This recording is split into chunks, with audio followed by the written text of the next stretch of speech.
practicing for a presentation to a group of medical students, and we decided let's make a video of it. So pretend you're there with us. Pretend you're in med school. Maybe you can go to med school. It's never too late. And there's a few different organizations, and the one we went to, Cure Duchenne, put on Futures in Orlando about a month after we were married. This is the only picture of that light up sign because the storm was brewing, so we got that picture, and then all those letters blew down. We were having a luau, so the rainstorm came in, and we had to hide in the kitchen with the workers, and they were all covering his machine. So there we are going to the conference. There we are at the Royals game.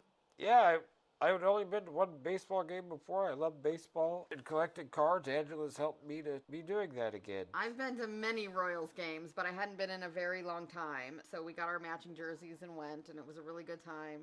And yes, Ryan, another hobby is collecting baseball cards. So I have to scan them in with his phone, and then we get to see how much money they're worth, which is always exciting. Didn't we have like an $80 one? No, like 20. But the 22. Woohoo! But I don't know if they really sell for that much. But. So there's Xavier and Ryan, BFFs. Yeah, we go on parks together. We race together. This is when we were in St. Louis. Xavier's in the Hope 3 trial. That's the closest location. And the drug is called Durwell. Yeah, I don't know how much we're supposed to tell, but like it was about to pass with the FDA, and then they need something else, so it's pushed back a little, so he still has to go to St. Louis. As soon as it goes through, we'll be being able to get infusions in Kansas City. But clinical trials are a big part of Duchenne life, unfortunately. Well, fortunately, because we're trying to find a cure. Not in Ryan's day, but these days, everyone's trying to be in a clinical trial because we want to find the cure. And if the mystery medicine is out there, we want our kid to have it. You know, you do anything for your kid. So this is Xavier's third clinical trial. One thing I will say, in that chair, I'm faster than he is. Unfortunately, he's using one right now. It's the same as mine. He's lighter than me, so he's now faster than me. He likes to be fast. But anyway, I'll let him have it. My drywall had a lot of dings, and our doors are all banged up. So I've patched the drywall. I'm not getting a new front door. Like it was a lot of learning with that chair, but now he's on full speed at all times. Yeah. I think he ripped the curtain down. Ryan thinks it was the dog, but I think it was the wheelchair. Yeah, I just don't know why he's that close. But yeah, you look at any Duchenne house, you're going to see all the bottoms of the walls and the doors scraped up, even at my house I grew up in. But we're at the sculpture park, so we love to go to the paved trail of the day. I've got all the pictures on Facebook just to get him out, and he likes to take pictures, and he doesn't like a lot of people around, so being outside at the park is the best. And St. Louis has a lot to see, and I mean, so does Kansas City. Yeah. And now you're outside a lot too in the Midwest.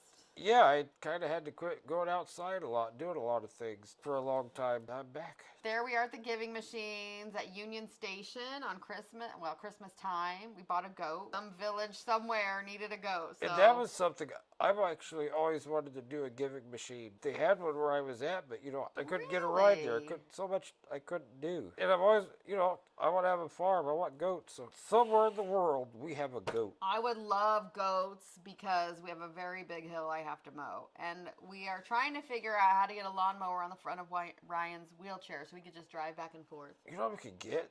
Like 3 goats, put them on a little platform in front of me, and I go, they just eat the grass in front of me. Why do they need you? Well, dang it. You can walk the dog. He walks the dog a lot. There we are at the Kansas City Zoo. Yeah, and Xavier's not playing with his phone. He's looking up information on He's always what animal we're looking up information. There we are in good old Riverside. They colored the fountain pink. Just for you. Yeah. Just for me. I like pink. Yeah, that's what I thought. That's why it's behind you. There we are. So we get around. We have a lot of fun in life. Last Halloween, these are our Renaissance Fair costume. So Renaissance Fair, it's fine. It's very bumpy, and there are a lot of roots, like from trees, and I wish they would pave or somehow smooth it out because Ryan really wanted to go. I wanted Xavier to go. We like the animals. We like the turkey legs. I've never been to one. So. We like the joust, but if they could just smooth out those grounds, it's a mess. It was really hard on your chairs and. Yeah, but it was fun. It was fun. We got the worm for Halloween. And I had to clean that chair, the 2 chairs when I got home. A lot of dust. But yes, we wore this for Halloween. What we do? Well, the first thing Angela and I do, we are metabolic health coaches. Metabolic health coaches. And as you can see in this picture, that's our before and after picture of us. We have a podcast, our channel's Life of Positivity. I recently updated the picture to show that we get out and do fun stuff. It was raining a little bit, like enough to cover up the air machine over here, but I didn't really, anyway, it was enough to make my hair wavy, but it wasn't really raining, but it could have rained at any time, so my poncho was in the pocket, but I want to get his on to cover the equipment. Yeah, cover the equipment. You know, who cares about me? But, you know, but okay, well, great. That's good to know. Good to know. Hey, we talk about Duchenne, life with Duchenne, blended family, which I don't really, I mean, Xavier was adamant he wasn't going to have a stepdad, but here he is, and it's gone over really well, I think, because here we have a man in the house he can relate to. Like, he can give me his, Duchenne excuses and crap, but Ryan knows better. Oh, like, oh man, what's that like? And you know what? Talking about a blended family, I talked to Tigger. He's okay with having a stepbrother too. Is he? He's Tigger adjusting well. really helped the whole thing because Xavier loves animals. He loves Tigger. Yeah, he didn't care about me, but he loved Tigger. So he wanted Tigger. Okay, to Ryan here. can come, but okay, Tigger's coming. I guess if he's gonna bring Ryan, that's fine too. Yeah, because I'm like, we're a package deal. Yeah, Ryan is also an author. I haven't. You can see that poster we're holding up behind my head. But yeah, so and Angela talked about how she tried to avoid the Duchenne world. Mm-hmm. Well, I've done the same thing my whole life. I didn't really become part of the Duchenne world till after my parents passed in 2021. So like very into 2020 I started. So just kind of at the right time to give me some kind of connection and family. There's my book in the library and the poster, and incidentally I'm reworking that book to add some things because it came out about the time my parents were in bad shape. So I was a little bit distracted. But you kind of rushed it to get it out. Yeah, so you're going back to. So wait a few months before you rush out and buy it. Now that I mentioned my parents, my mom, as a lot of Duchenne moms and wives, I might add, don't always take care of themselves. They're so worried about their person with Duchenne. My mom is like that. She ended up with diabetes, which led to cirrhosis. She ended up passing from liver failure and kidney failure. If she had taken care of herself and thought about herself instead of just me and my dad, she would have lived longer. So that is something important. And my dad, he had retired when I was about 18, and he liked his naps. He liked to drive, but he didn't really do much.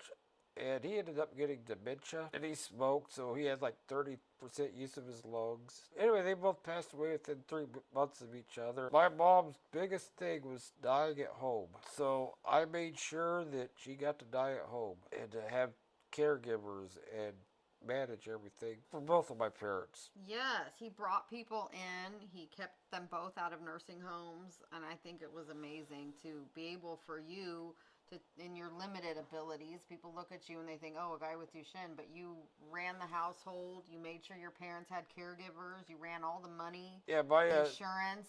My sister moved back to the house. I mean, she's got grandkids, and to run things, and I was getting a little annoyed because she's like stepping on my toes, and finally I'm like, hey, I've been doing this for years. Don't be trying to, because I'd give instructions to somebody that somebody said, oh, your sister said, like, I'm in charge here. So my siblings didn't know how much I was doing for my parents. And I was trying to keep my parents' integrity. Sure. So I didn't want to tell people how much I'm having to do for them. Right. But we had a great relationship, my parents and I, and very, last 10 years, I took care of all their finances because internet's harder for some older people. Well, but then they were gone and you lived in your own household for 3 years.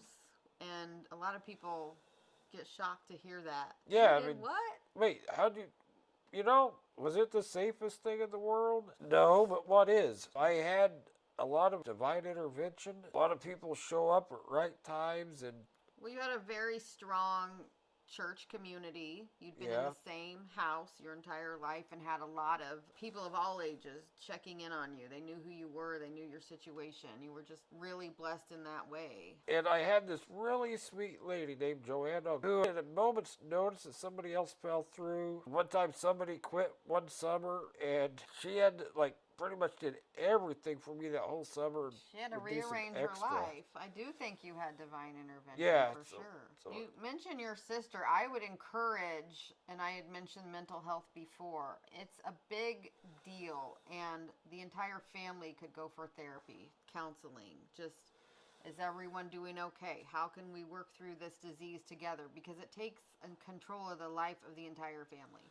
Well, my sister and my one brother that was helping a lot, they were both scared to death because they had no idea what were we going to needed. do with Ryan? How to take care of me. Yeah. They'd never been exposed to any of that. So well, and that's true. My daughter away isn't part of the day-to-day of Xavier's life and therapy. And I'm not trying to make her be, you know, she has her life to live. She didn't get Duchenne. But it's important to encourage families to know what's going on. I don't remember sitting her down at 13 and saying, this is what's happening.